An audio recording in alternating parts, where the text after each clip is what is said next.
Gambhira bridge દુર્ઘટનામાં 20 નિર્દોષ નાગરિકોના મૃત્યુ નિપજ્યા હતા અને હજુ પણ એક યુવાનનો પત્તો લાગેલ નથી। ત્યારે દુર્ઘટનાના આજે 28 દિવસ થઈ ગયા છે, પરંતુ બ્રિજ ઉપર લટકતી ટેન્કર હજુ પણ એ સ્થિતિમાં છે। ત્યારે આણંદ જિલ્લા વહીવટી તંત્ર દ્વારા આ ટેન્કરને સહી સલામત રીતે હટાવવાની કવાયત હાથ ધરવામાં આવી હતી। આણંદના ગંભીરા બ્રિજ દુર્ઘટનામાં આજે 28 દિવસથી બ્રિજ ઉપર લટકી રહેલા ટેન્કરને ઉતારવા માટે પોરબંદરની મરીન સેલ્વેજિંગ એક્સપર્ટ કંપનીની મદદ લઈને ટેન્કરને બ્રિજ ઉપરથી ખસેડી લેવાનું આયોજન છે।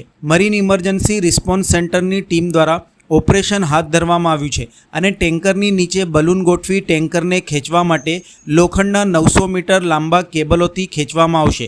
તે માટે હાઇડ્રોલિક સિસ્ટમ સાથે કેબલોને જોડવામાં આવ્યા છે અને 900 મીટર દૂર એપ્રોચ રોડ પણ બનાવવામાં આવેલો છે અને ત્યાંથી કંટ્રોલ રૂમમાંથી સમગ્ર ઓપરેશનનું સંચાલન થશે અને આગામી 2-3 દિવસમાં ટેન્કરને સુરક્ષિત રીતે બહાર કાઢવામાં આવશે।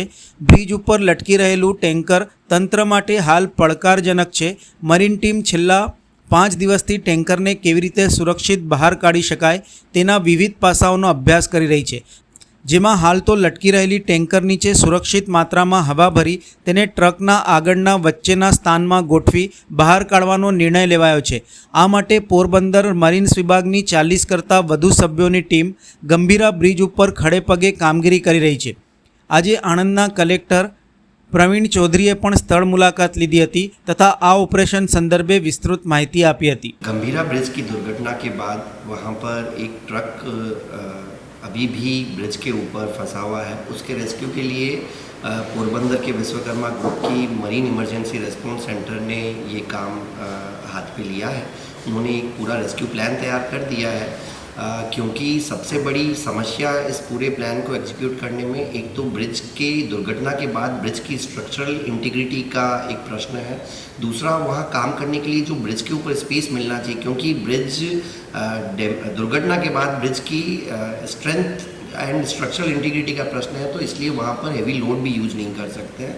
इसलिए पूरा ऑपरेशन जो रेस्क्यू प्लान तैयार किया गया है MERC के द्वारा, उसके तहत वो रिमोटली 900 मीटर दूर अपने ऑफिस से रिमोटली पूरा ऑपरेशन एग्जीक्यूट करेंगे।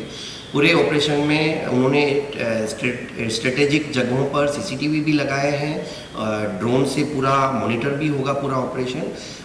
इसमें अत्याधुनिक उपकरणों का भी मर्ग के द्वारा उपयोग किया जाएगा, जैसे कि pneumatic airbag, hydraulic strand jack और इंजीनियर्ड हॉरिजॉन्टल कैंटिलीवर। इन तीनों क्रिटिकल इक्विपमेंट्स के थ्रू ये ट्रक को सुरक्षित पहुंचाने का प्रयत्न अगले 2 से 3 दिन के अंदर। ગંભીરા બ્રિજની દુર્ઘટના પછી જે એક ટ્રક ત્યાં ફસાયેલું છે, આ ટ્રકને ત્યાંથી રેસ્ક્યુ કરવા માટે પોરબંદરના વિશ્વકર્મા ગ્રુપની MERC marine emergency response centre, જે ભારતમાં સમગ્ર ભારતમાં મરીન સેલ્વેજિંગના એક્સપર્ટ છે, આ લોકો તરફથી આખો રેસ્ક્યુનો પ્લાન તૈયાર કરી દેવામાં આવ્યું છે। સમગ્ર ઓપરેશન બ્રિજથી 900 મીટર દૂર રિમોટલી એમના જ્યાં એક ટેમ્પરરી ઓફિસ સેટ કર્યું છે ત્યાંથી સમગ્ર ઓપરેશન થવાનું છે।